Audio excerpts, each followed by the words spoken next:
This episode of the Boat Geeks is sponsored by The Boater's Guide, a free app for Pacific Northwest boaters. The Boater's Guide is adventure and information, right at your fingertips, right when you need it. Find your happy place with The Boater's Guide, a free download on your phone or tablet in the App Store and Google Play.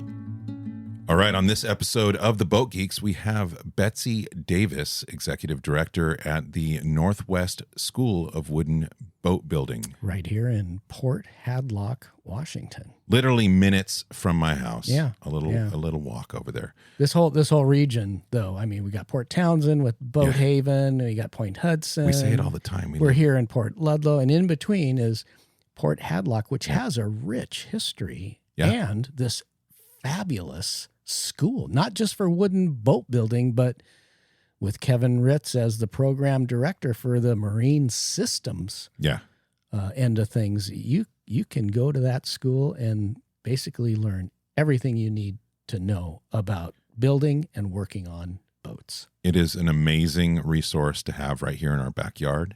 And if I had the time, it'd be, my second life would be down there as a student. Yeah. And speaking of backyard, just on the next dock over is Betsy's boat. Beautiful boat. Glory Be. Yeah.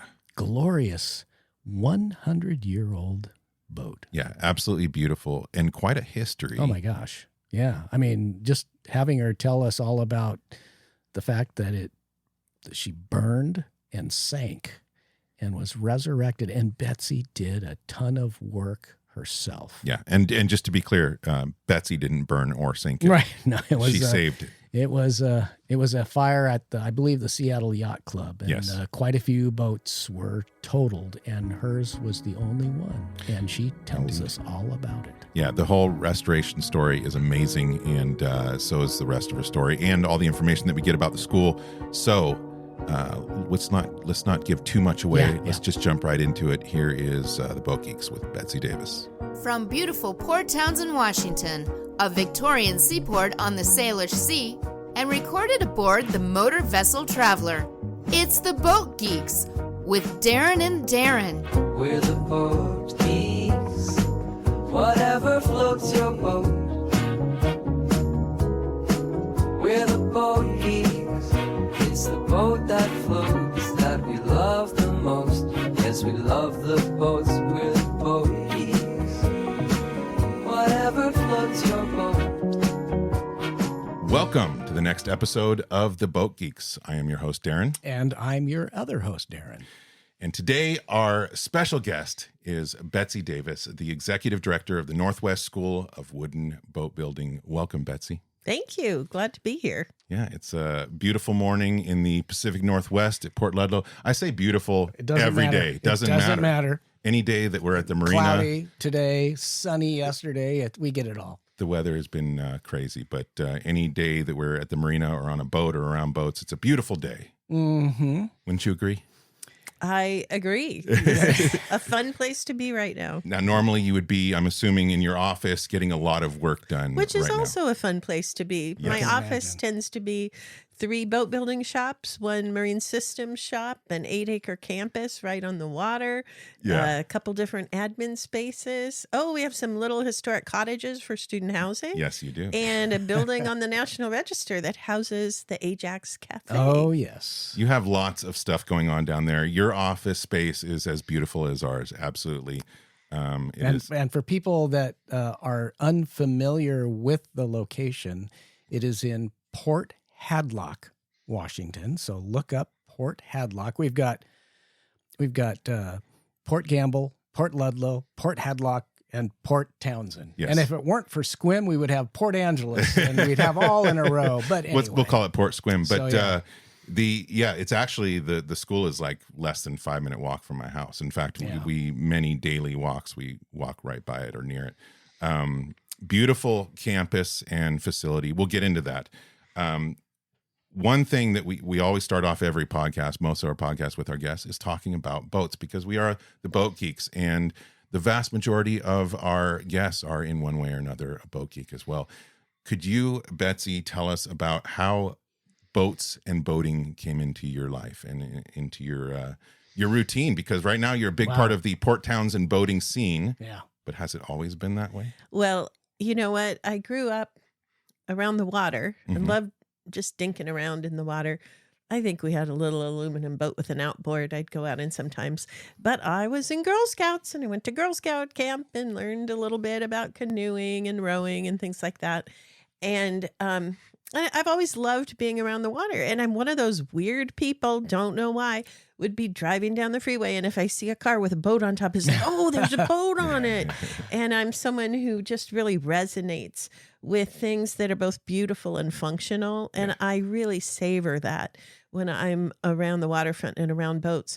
But I really wasn't around boats all that much. And then I turned 40 and I was in Catalina with some friends. And for whatever reason, I decided it was time to buy a boat. And so I came back to Seattle and looked at some boats and ended up buying a boat called Glory B, who had been built in 1914. And she, in fact, is the one that directed the second half of my life. Wow. And brought me into boats and boating in a lot of ways that I hadn't ever explored before. So Glory B was your first boat? You can relate. Iron Feather. Other than Iron Feather kayaks. is Darren's first. Yeah, that was big our boat. first venture And into boating. you can see Glory B from your seat there, can you? Yes, absolutely. She's a beautiful boat. Yeah. I see her every day. So that is amazing. So I'm assuming when you say you grew up on the waterfront and you came back to Seattle that you grew up here. I did. I grew up on Mercer Island in the middle of Lake Washington. Yep. So certainly lots of boats around you your entire life. What happened at 40 that made you go, I want a boat? Magic. Yeah. It happened to me too, so I understand. Some people buy a Porsche, and I bought a 1914 piece of history. Yeah, no kidding. That is so cool. So Glory B is a 1914, I'm going to assume like a dream boat or Actually, I call her a raised deck cruiser. Okay. And she was built on Vashon Island in the Taylor Grandy yard. And that's the Grandy who was the father of the Grandys who went on to run the Grandy Boat Company. Yeah. Who built the dream boats. Wow. Yeah. So Glory B actually predates the dream boats. Lake She's a Union precursor dream boats. to the Lake Union dream That's boats. amazing. Wow. Yeah, very unique just boat in general. Just go, I love history as well. I used to be in antiques a long time ago, in another lifetime, but just every, so you said 1914? Yep. So that has been around for 110 years. You just think about all the things that have happened on or around that boat, what it's seen. It's a very important piece of history, as is Iron Feather, also has an extensive history in the Pacific Northwest. So how did you find that boat and how did you fall in love? Because I know you did. You still have her. When I knew I wanted to look at boats, I went to a yacht brokerage and I went on a few boats, and I went with some of my neighbors, and they said, why don't you look at that boat? And I go, no, she's too big. No way, no way.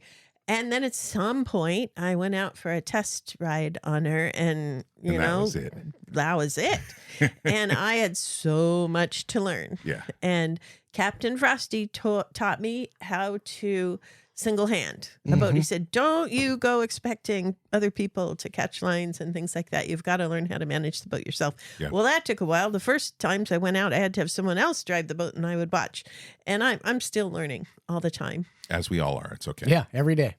Yep. It's good. So now when you were looking at Glory B, when I first started shopping for boats, I was very ignorant and just started looking at everything. I had no idea what my limits were or why. But when I got interested in wooden boats, which was actually my wife's doing, people told me to run.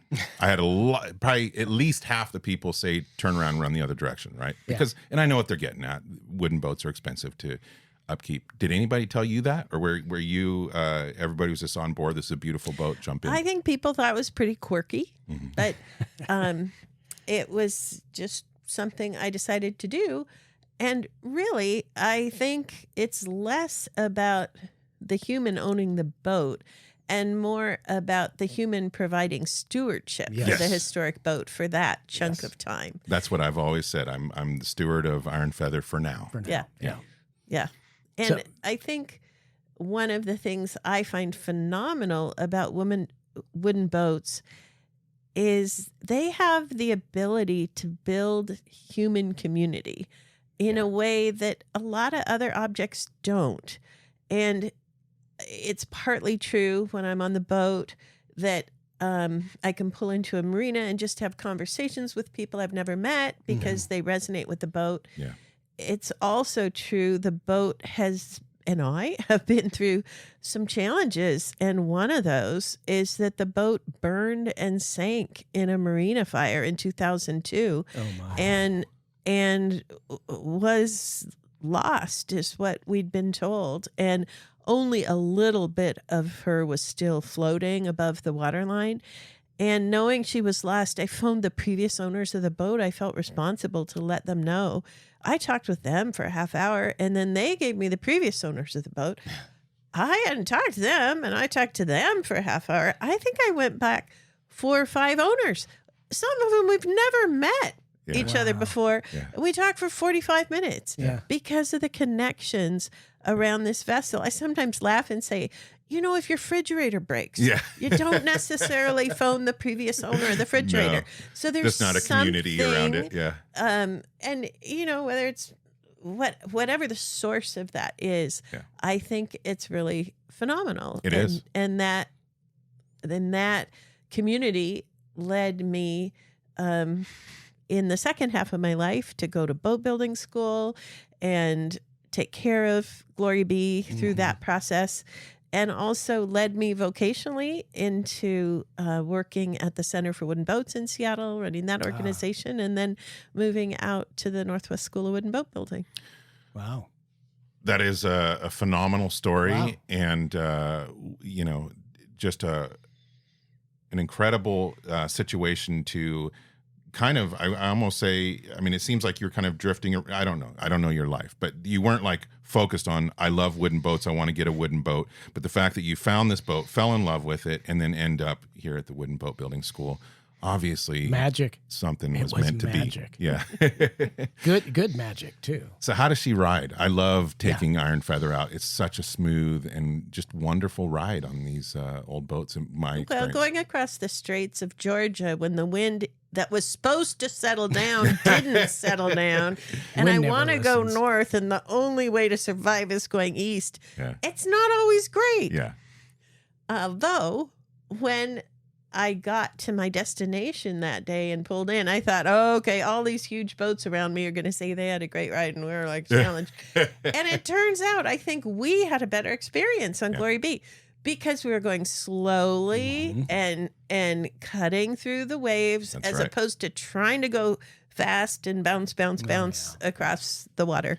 Now, on a day that doesn't have a lot of wind and it's sunny, Trawler water. even if it's raining, it's just beautiful. And she's a raised deck cruiser, so there's room inside, and people who are used to sailing feel like she has a lot of room inside. Oh yeah, because they can even stand up if they're not too tall.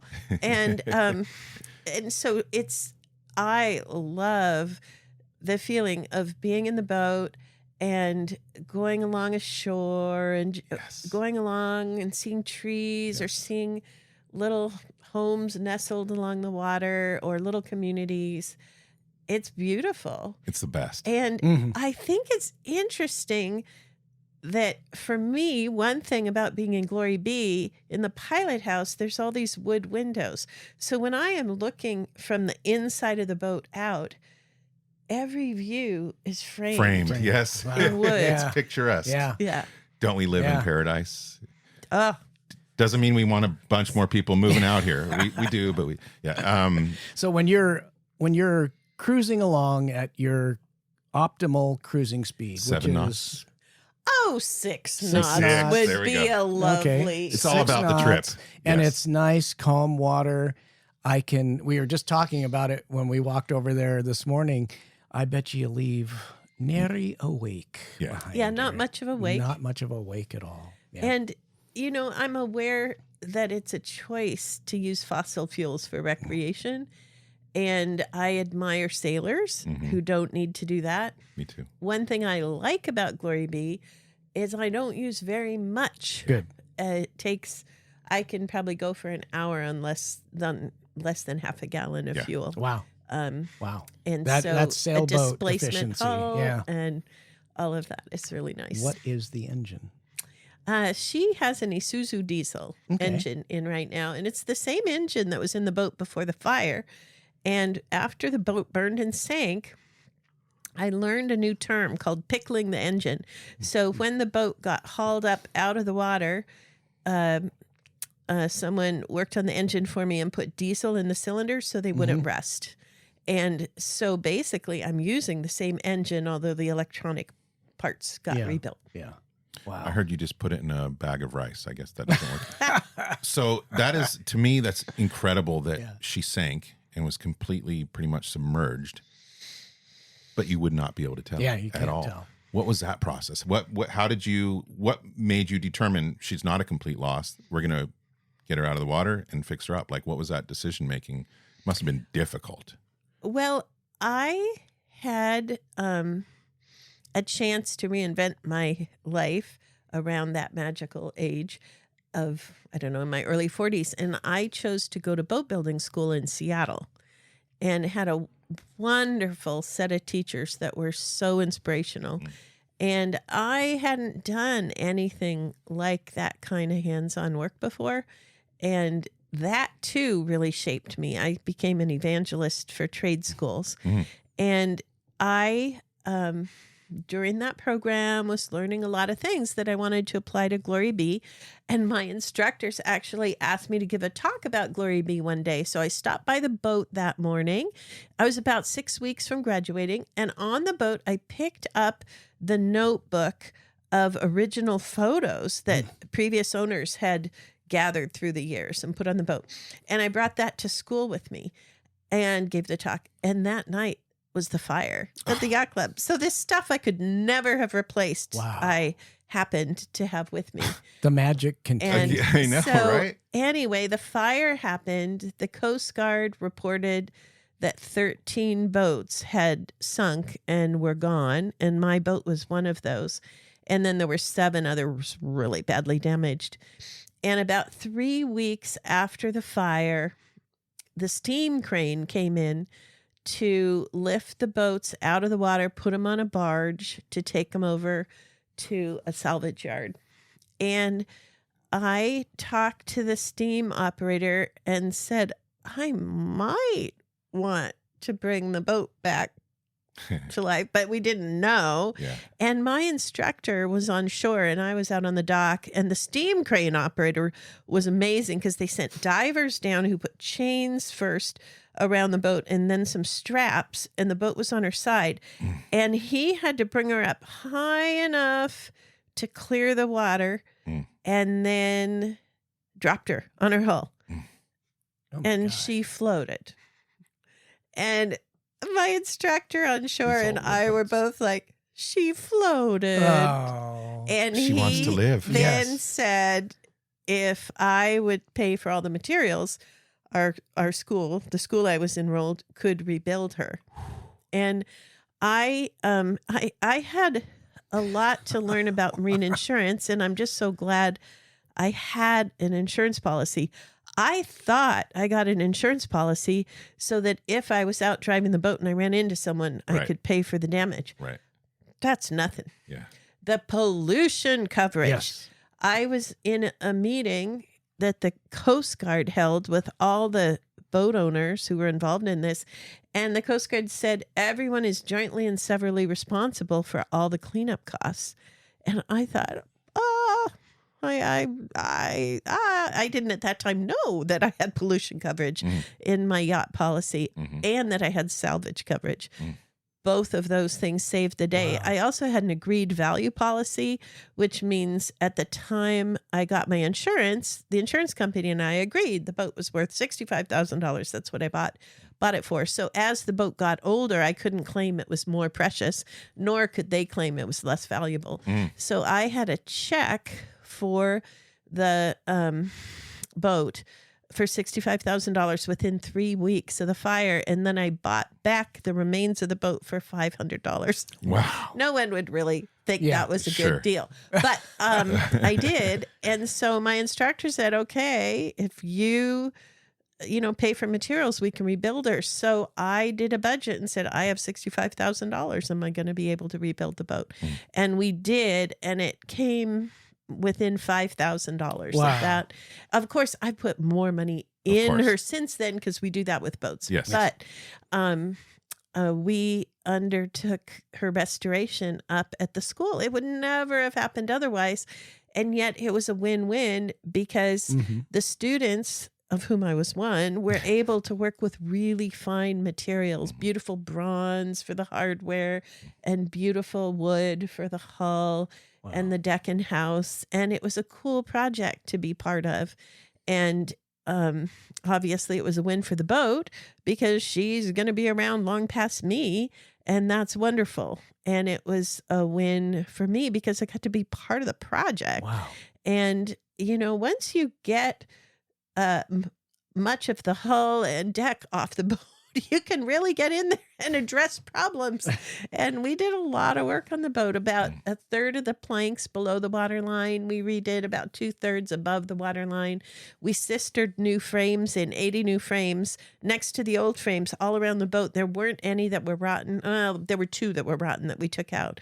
But that was awesome. And we had to put in a new stem. That's a big piece of work. Then we had to rebuild the cabin. I didn't have plans, but my neighbor Rob remembered that when he stood in the pilot house, his head just touched the ceiling. So once we were rebuilding the pilot house sole, the cabin sole, the floor, he came in and stood, and then we measured up, and that's where we put the height. I can't remember your question at this point. Oh, it doesn't matter. Yeah, no, it doesn't matter. The original question was just the decision to actually rebuild, and that totally explains it.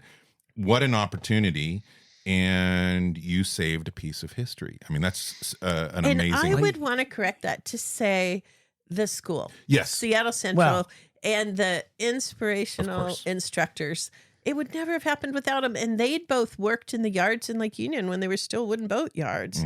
And gosh, I just became so impressed with the skills that people have who know how to be successful in the trades. And boy, that sure informed the second part of my life. I think sometimes people might place more value on what we've sometimes called white collar jobs or information technology or high tech or biotech. And those are important. And it's also important the kinds of intelligence that people bring who know how to deal with problems in the physical world and all the skills they've developed. And I have a huge, huge respect for that. So I'd say it's the instructors and the people in the trade who brought Glory Be back, and I got to go along for the ride. How long was the restoration? Fire was February 2002. Relaunch was May of 2005. Wow. And there were over 100 students who'd worked on her there, and there were over 30 historic boats out there tooting their horns. It's so cool. There were, I think, 14 previous owners there, some on walkers. Oh. It was really cool community moment. Yeah, you wouldn't see that in a modern boat situation. That is amazing. Obviously, a win-win for you and the school, and another win for history. That's an amazing story. You made history by continuing the history. And you probably through that process, you know that boat now more than you ever would have otherwise because you've, from the inside out, bottom up.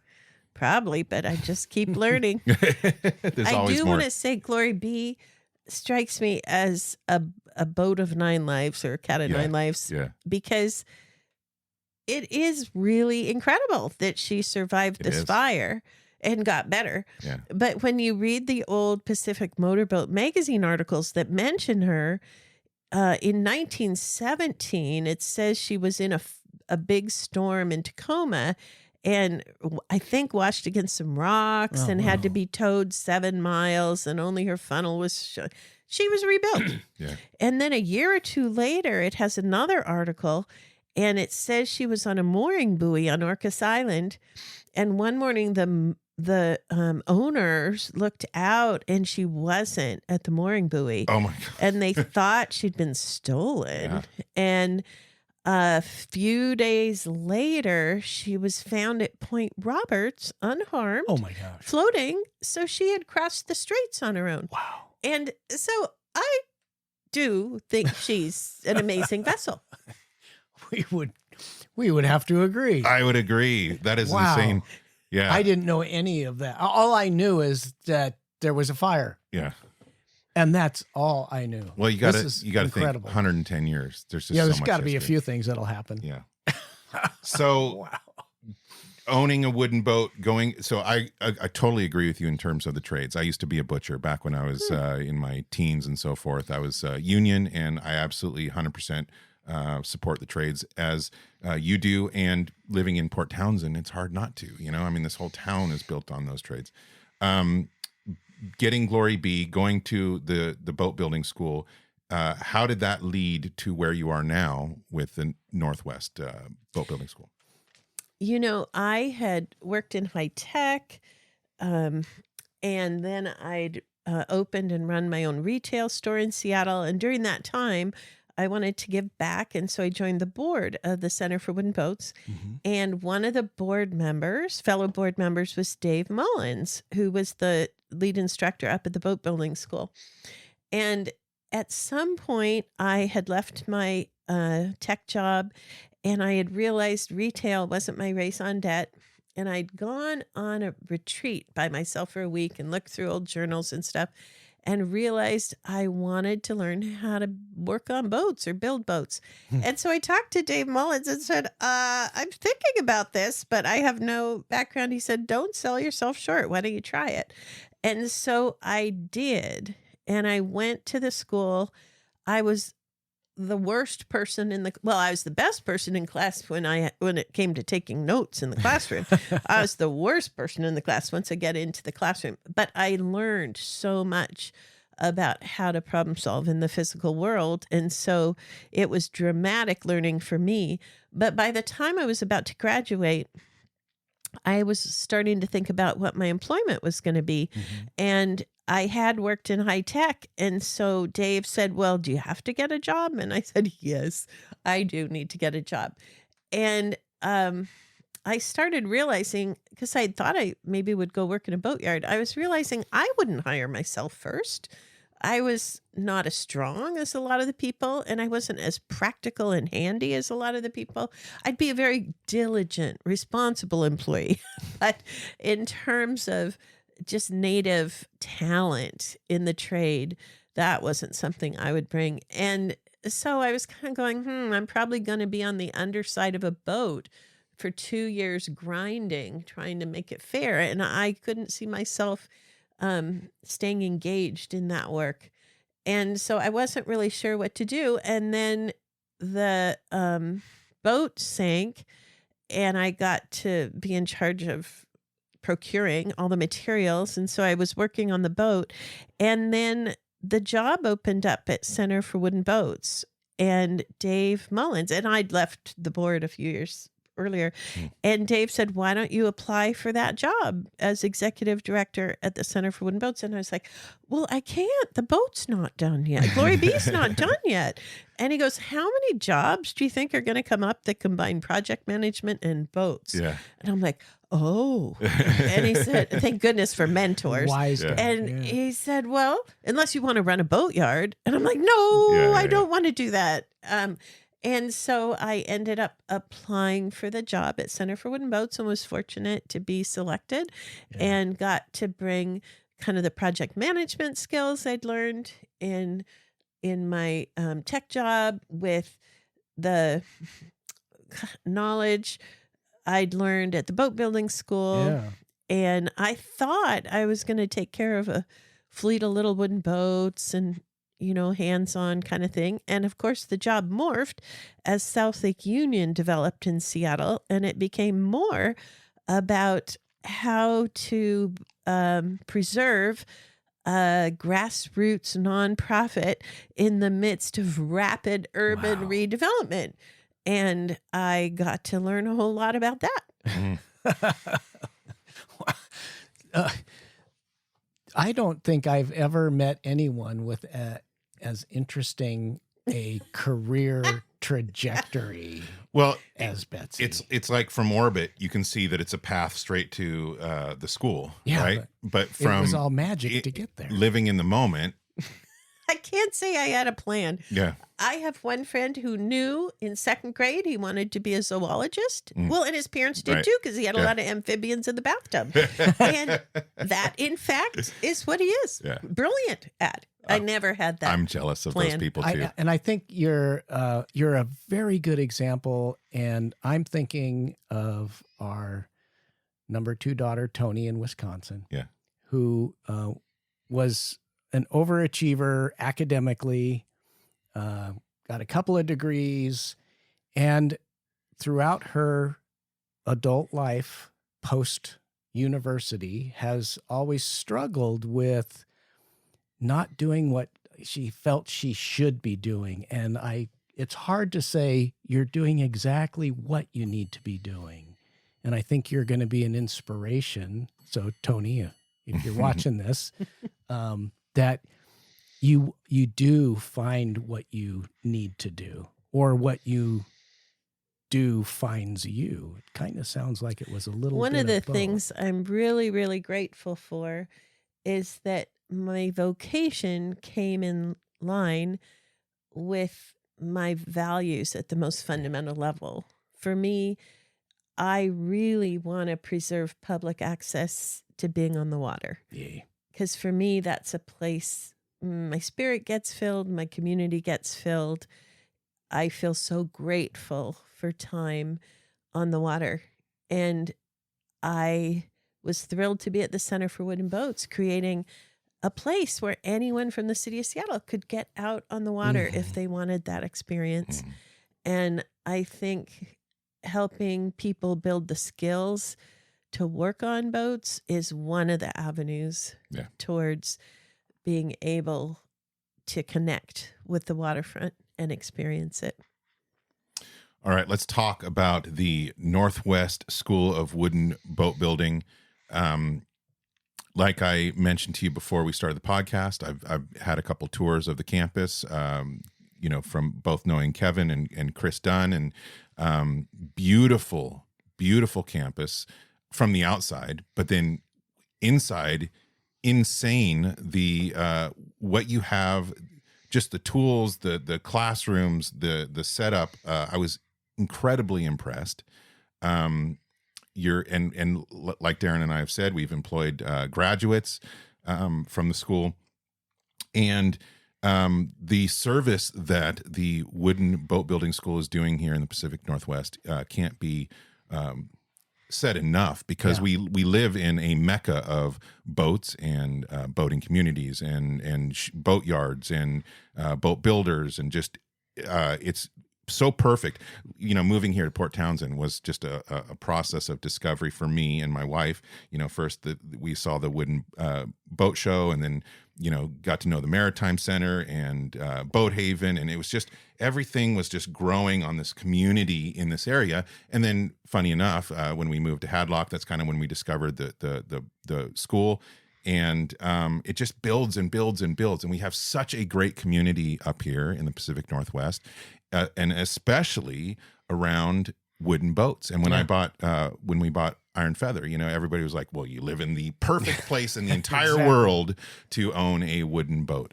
And so I highly recommend, if I could go to the school myself, I would. In fact, for 4 years, maybe 4 years ago, I was looking at potentially a career change and doing that. It didn't work out, but we did learn from Kevin. We just had Kevin on the podcast recently that there's smaller intensive courses. Which just started. Right? Yes, we have one week-long intensive right now that Kevin's teaching, and it's so fun to see the range of people who have come in. There's 3 or 4 people from the Coast Guard base in Seattle, and there's someone from NAVC, a naval group in Norfolk, Virginia. Wow. And there's someone who works with fish boats down in Newport, Oregon.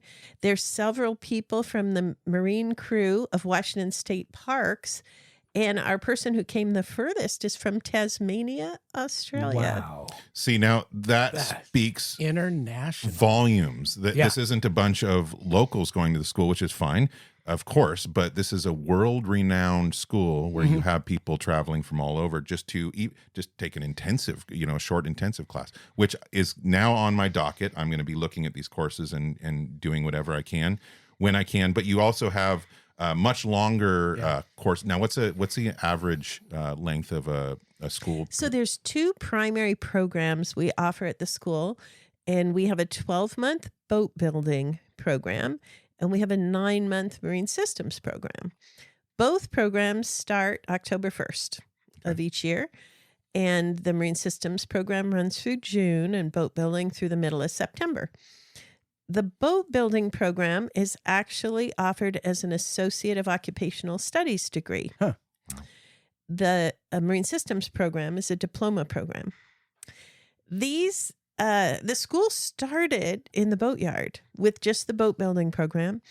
And so it's really a time-tested curriculum. Mm-hmm. There was a wonderful boat builder who came from, I think he was 4th generation boat builder, moved up from Lake Union to be the first instructor at the school. His name, Bob Prothero. And he taught the first few years, and one of the students from the early years then kept the legacy going and kept teaching for something like 35 years. And most of the current boat building instructors were taught by that person. So there's actually a really wonderful lineage here. Yeah. And there's a pretty cool ecosystem in Port Townsend, as you've talked about. I mean, the density of quality craftspeople is amazing and is internationally recognized. Yeah. And I think there's a combination of partners that makes that happen. And the boat school is one piece within the ecosystem. For sure. It draws interesting people here, and people get some training, and then they go on to found businesses or work in the yard. And the boatyard itself, the physical infrastructure that the port provides, and the people who manage and lead and work in those businesses have so much expertise. And then with the Northwest Maritime Center helping build the pipeline of awareness for young people into the trades, it's an exciting moment to be in this part of the world. I wanted to mention that the boat school started just with teaching the boat building. And Bob Prothero, when he founded the school, as I understand it, said, we're not about teaching boat building. That's kind of surprising. But he said, we're teaching craftsmanship, and boat building is a good way to learn that. And craftsmanship, I think, means learning how to take something that's an idea and express it with your hands, and learning the muscle memory so you can do it efficiently, practicing it over and over like you do with music or something else. Yeah. So 10,000 that you hours can getting that. deliver it. Mm-hmm. There's an idea of integrity that's part of craftsmanship. You do it right, not because someone's watching over you, but because it's important to do it right so people are safe. And so that the person who follows along behind you 20 years later knows what you did. Yeah. So there's this ethic of craftsmanship that I think is valuable, that the founders imbued into the whole culture of the organization. And it has always been instructors who are carrying forward the school because they want another generation of people to learn these skills and learn craftsmanship. When I came out 10 years ago, I did a strategic planning process, and it took about 1.5 years. One of the entities we really wanted to hear from are employers, because we're a trade school. Mm-hmm. The idea is that when people come out, they have skills and they can get jobs. So, elephant in the room, I asked the question of the employers, is a wooden boat school relevant in today's era? And it took 1.5 years of a lot of conversations, but the answer was yes. We hire your graduates. We're going to keep hiring your graduates. And they're never, with a few exceptions, going to build a new wooden boat in our shops. But this training is so good because they know how to work with wood. There's a lot of wood on every kind of vessel. They know how to do repairs because they know how a boat goes together. They know how to measure. They know how to use tools safely. They can work in a team. They can problem solve. So keep teaching what you're teaching with the 12-month boat building program. But, ... you have to add a marine systems program to cover the other 2/3 of what we do. Yeah. And so we listened to that. And as a result of that planning process, the whole organization, the instructors, alums, staff, volunteers, the board all said, yes, let's add a marine systems program. We didn't have a building. We didn't have equipment. We didn't have curriculum. And we didn't have any teachers. But let that not dissuade us. We had alignment and we knew we wanted to do it. And I think this is where good fortune, magic, goodness happened. Because to invent anything, you need a visionary leader.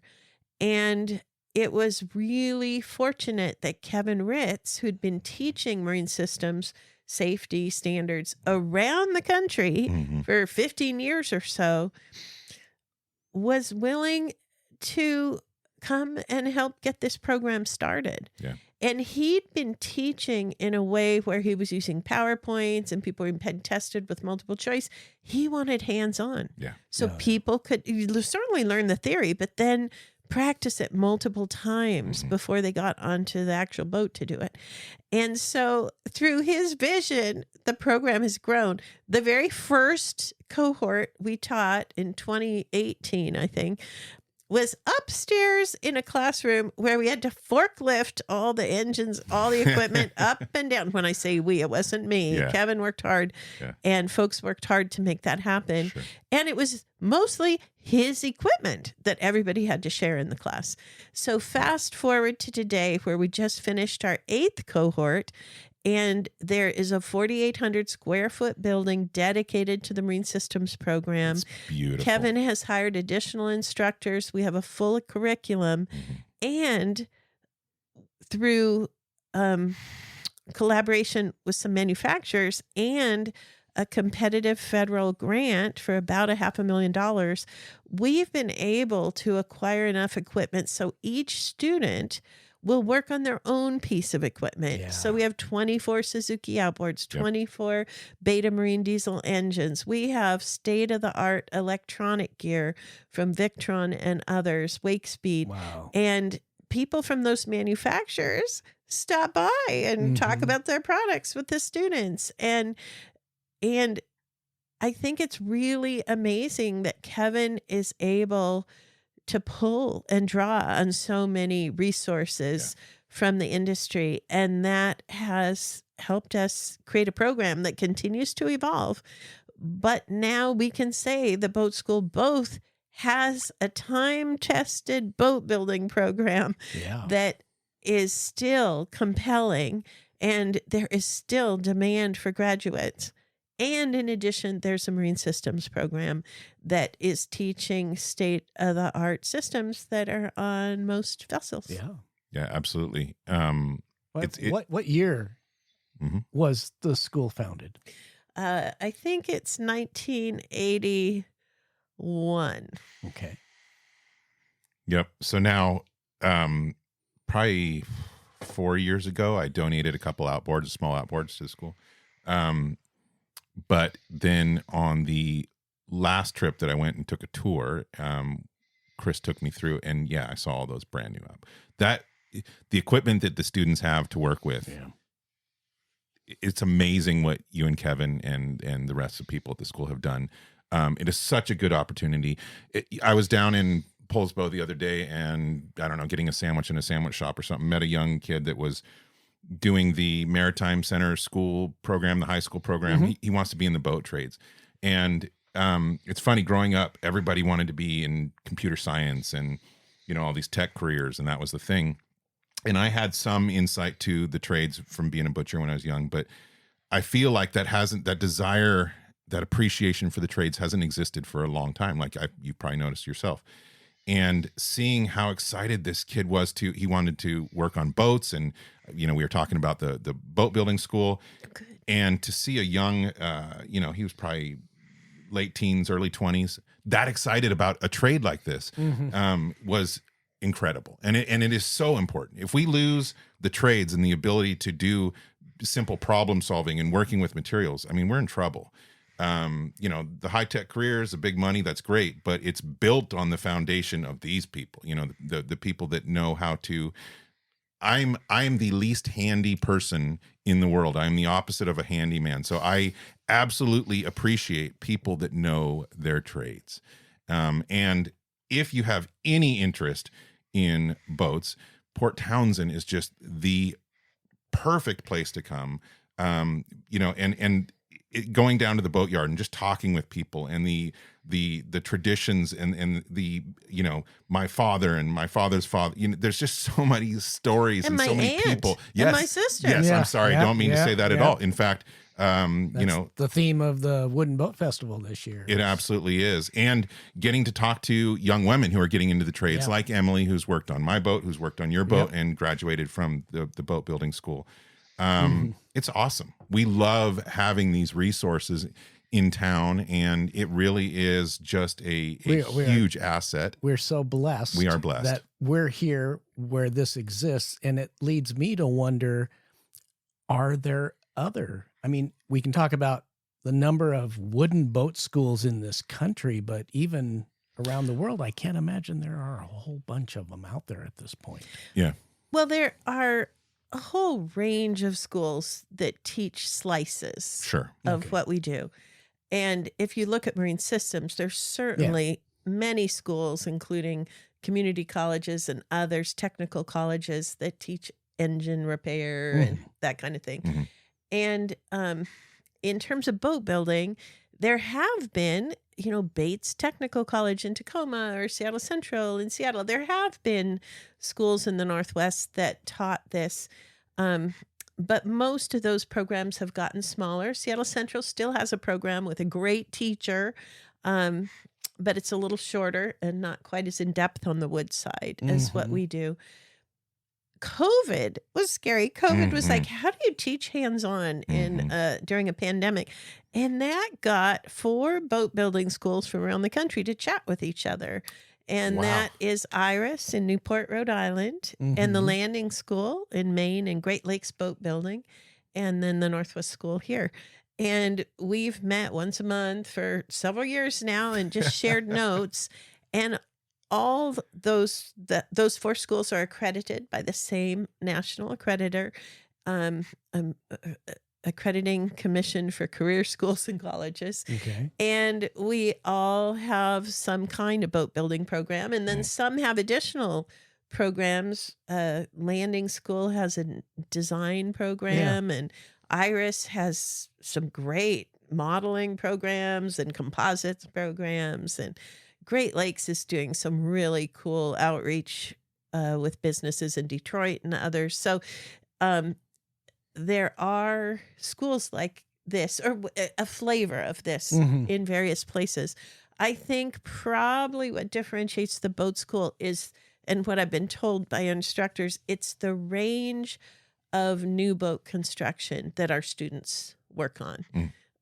Is still pretty high. And our boat building instructors like building new projects each year because that keeps them fresh too. And then the students are watching the problem solving process as an experienced boatwright takes on a new build. Extremely hands-on.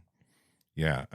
And I think also, while there's, I'm sure, great schools all over the world, again, we're just this perfect little place up here with this boat community. You know, like I just can't. This is where the magic is. Yeah, I feel like if I were concentrated, young again, or looking at a career change into boats, this is where I would come, just because of everything that has to do with the area.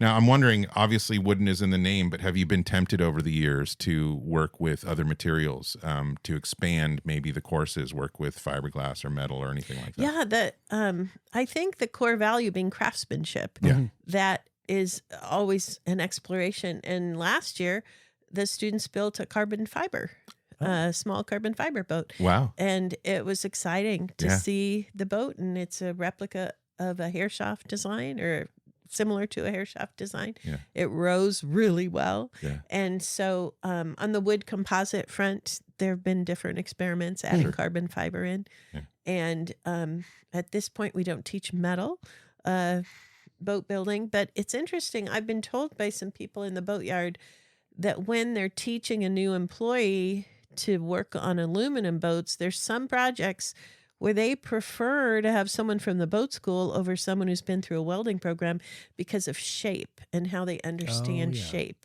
And whereas someone through the welding program knows how to weld, but sometimes 90-degree angles. Yeah. And so I think that the skills people learn at the boat school can transfer to other trades. Sure. Because they've learned that the process. Yeah. I totally understand it. It does. A lot of those skills can transfer over to other assets. In fact, we know, like Peter from Travels with Jordy YouTube channel up, but he owns 3 wooden monks and is working on all 3 of them, or he owns 2 of them. He owns 2. Works on 3. Yeah. But he was, in his prior life, he was a craftsman. So he was a woodworker, it was houses, I think, home building. Contractor. Yeah, but he took those skills and he was absolutely able to apply it to boats. And so I think a lot of those skills are transferable, all those skills that I don't have. So now if somebody is interested in, they want to get into the trades, but they don't know how they want to get in or what direction they want to go. What would you recommend for somebody that's pursuing, a trade in the boat industry? I think it's heartening to hear about people wanting to pursue a trade in the boat industry. Isn't it great? Yeah. It's so fabulous. Yeah. And I would love people to come visit the school. We do a free tour the first Friday of each month, and that's open to anybody. And we also have a free magazine we do each year that talks about the projects that students work on, what our alums are up to. We have a pretty rich website that has stories of our alums, and it has details about the programs. It has a school catalog, school calendar, cost of tuition. We're just launching a new blog that'll have fun articles on it. We have a free electronic newsletter people can be in touch with. And then if someone wants to really think about admissions and they've explored what's online, we have a small team.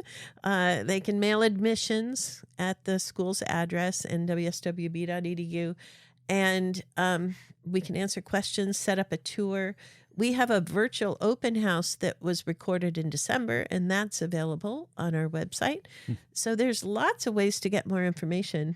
And I want to go back to something you were talking about, which has to do with the location in Jefferson County here. I believe the location of this boat school in Jefferson County is one of the competitive advantages the school has, or one of the reasons. That's one of the reasons why someone might choose to come to this school, because what they're going to learn both inside and outside the classroom. Inside the classroom, in addition to our instructors, we have guests from the boatyard come in and talk about things. Students will do field trips up to the boatyard. This is a working boatyard that has a really wide range of boats being worked on.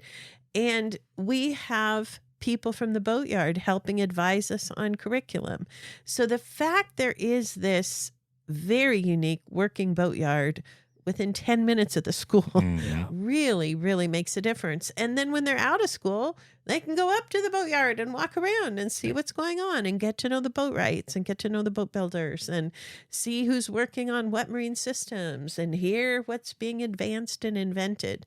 So it's a it's beautiful environment, but it's also, because it's so rich in the marine trades, as you described, it makes it a great, great learning environment for people. It's beautiful, but it's also extremely functional, like, you know, that what you're drawn to, like Glory B, beautiful and functional. But just because, I think it's here in the Pacific Northwest at this school, it's a very unique situation. I'm not knocking on any other schools. I'm sure there's great schools out there. But I do feel like if you are looking at getting into the trade, you would struggle to find a better situation than this school and this area. It's so, you know, the school is so tied into the community. And I feel like, you know, just talking to everybody down at the boatyard, you know, if you're looking for a career trajectory, and these days tech is getting, it's not as, you know, I don't know all, but I'm very engaged with AI. And I think there's a threat to the tech industries on the horizon. And that leads me to also believe that these types of trades are going to become even more valuable, these skills, because AI can't build a boat. You know, maybe can design one, but it's not going to be in there doing the work. And so I feel like there's certain trades, especially in today's you know, environment, that maybe will become even more popular again as people rediscover the trades. I also think there's a lot of young people that don't even realize the opportunities that are out there. And the Northwest Boat Building School is certainly an opportunity. I loved talking to that young guy down in Polsbo because I could see the excitement in his eyes. He wanted to be involved in the boating industry like I wanted to be involved in computers back in the 80s, right? So had I known then what I know now, I would have gone to this school and been in boat building. But such a great opportunity. If somebody is looking for a career in boats, what might they be looking at in terms of time? Like when they go, okay, this is something I want to get into. Either that it's a young person who's coming out of high school or, you know, around that age, or maybe somebody like you, you know, middle of your life, you say, I want to change my trajectory. How much time does somebody have to commit, or should they commit to learning this trade and then, you know, and expect to be able to get a job? If someone has an interest in learning the trade, I think the Northwest School of Wood and Boat Building provides a good first step. And that first step is 9 months for systems or a year for boat building. And at that point, people would be qualified for an entry-level job in a boatyard or boat manufacturer. We have a career fair, and a lot of employers come in going, oh, choose us, choose us. I don't want to pretend that after a year at school or 9 months at school, after a year at boat building, you're not like a journeyman, journey level. That's any trade. Boat builder. Yeah. It still takes time to get there. You got to put in the years. And so sometimes we might have a graduate who comes across as thinking they know more than they really do. And so I want to say it takes a year, and then you can get a job in a, or it might help you get a job. We can't guarantee jobs. And someone might choose to hire you because they know you took the time to learn some skills and learn how to be safe, and you have a vocabulary and so forth. But then you work your way up from there. And in marine systems, students get to learn about, I think, 10 different disciplines. And if you spend 2 weeks learning how to perform the basic maintenance tasks on an outboard, that doesn't mean you're a certified outboard mechanic. Of course. And so I just want to differentiate that. I think it takes a year to kind of open the door, build the basic skills, and then there's a pathway from there. Obviously, somebody's success in the industry is going to depend a lot on themselves. You give them the resources, the tools, and the ability to go forward. And working with some of your graduates, there's great ones. Obviously we haven't worked with any that we haven't liked, and wouldn't hire again.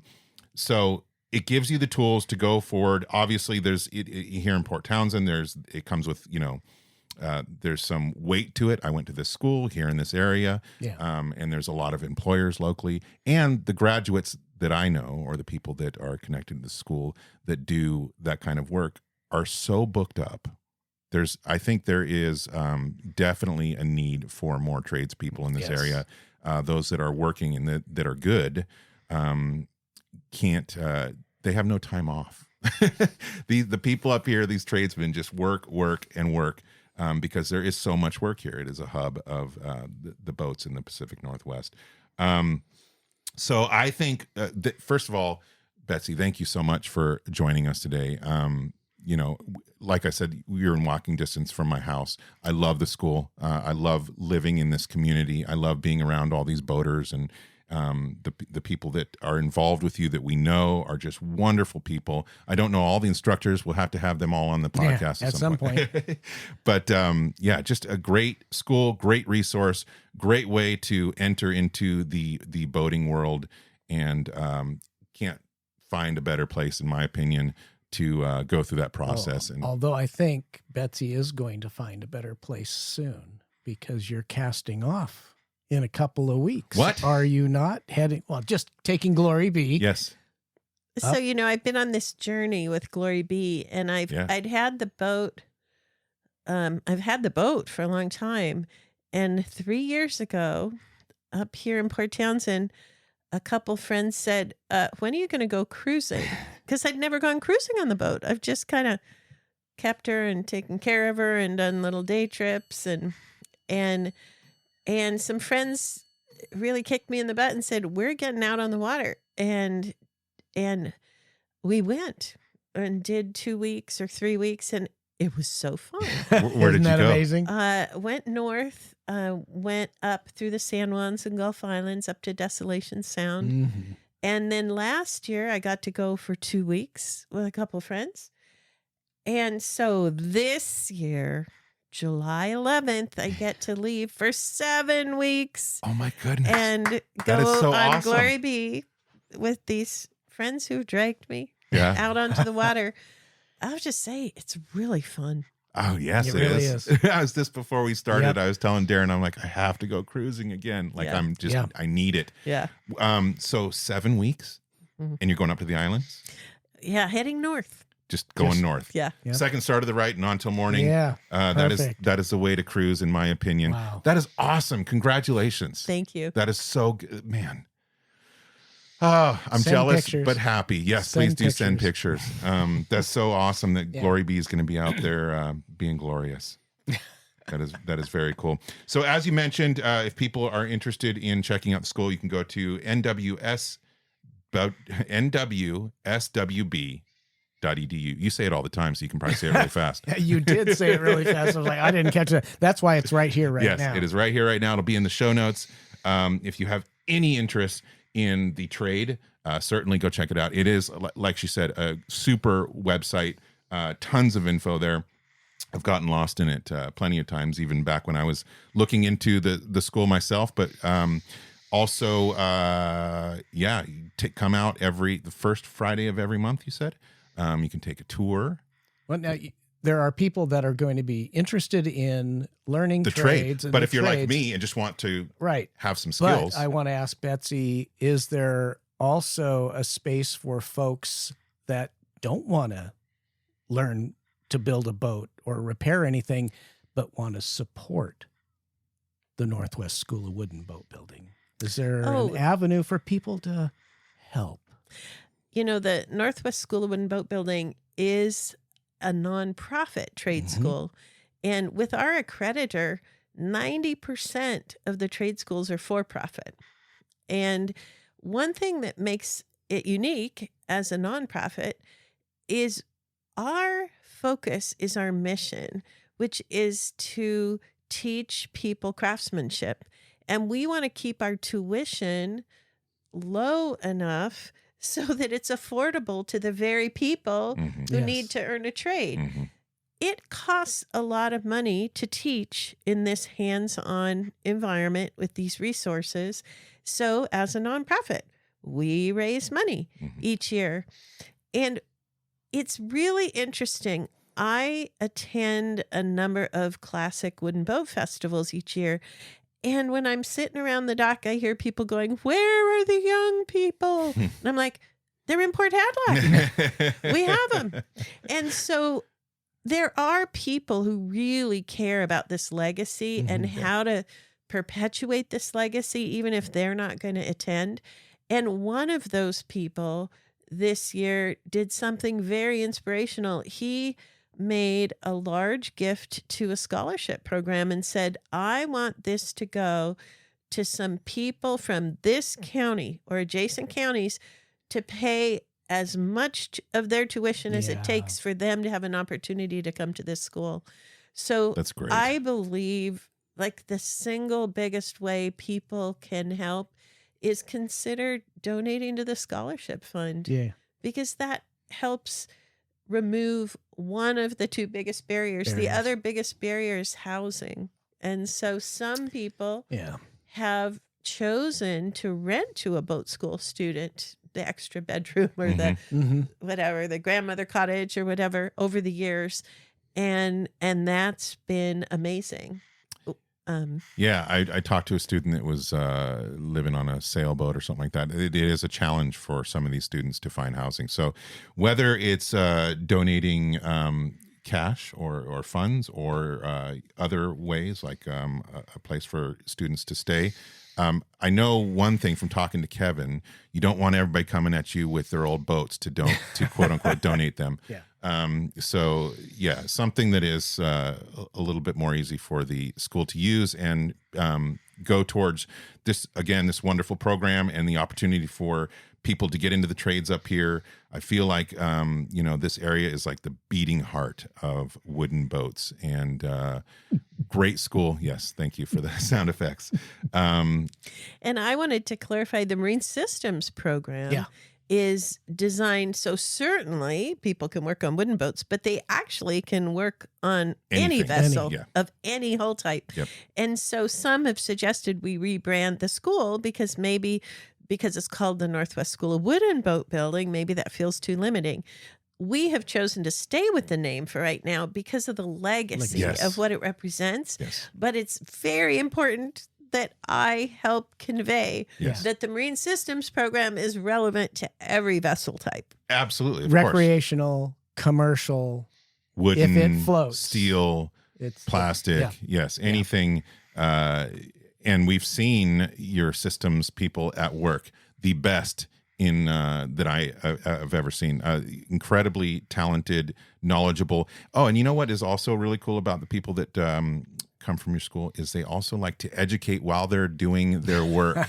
I've noticed that about a lot of the it's not just I'll be in there, I'll fix it. They're telling you how to maintain it yourself or what they're doing. I think maybe it's in the process of how you teach, but your students become teachers and conduit for that knowledge. The knowledge, it's been a really cool, wonderful experience personally dealing with people from the school. Total pleasure meeting you finally. And we hope to have you back. And we would love to get down to the school. We got to go for a tour with the Boat Geeks. Yes. Do a tour of the Northwest School. We would definitely. We look forward to having you. Absolutely. So, Betsy, thank you. It was a pleasure. And again, everybody, if you're interested, nwswb.edu. If you're interested in checking out the school to go, long course, intensive program. If you're looking to just to donate, to support the school, you can find that there as well. Yeah. All right. Well, this has been another episode of the Boat Geeks. Thanks for joining us. And until next time. We're the Boat Geeks. Whatever floats your boat. We're the Boat Geeks. It's the boat that floats that we love the most. Yes, we love the boats. We're the Boat Geeks. Whatever floats your boat. Walk on the water, float on the sea, crossing the oceans between you and me. The salt on the breeze, bringing us closer, life on the sea. We're the boat geeks, whatever floats your boat. We're the boat geeks, it's the boat that floats that we love the most. Yes, we love the boats, we're the boat geeks, whatever floats your boat.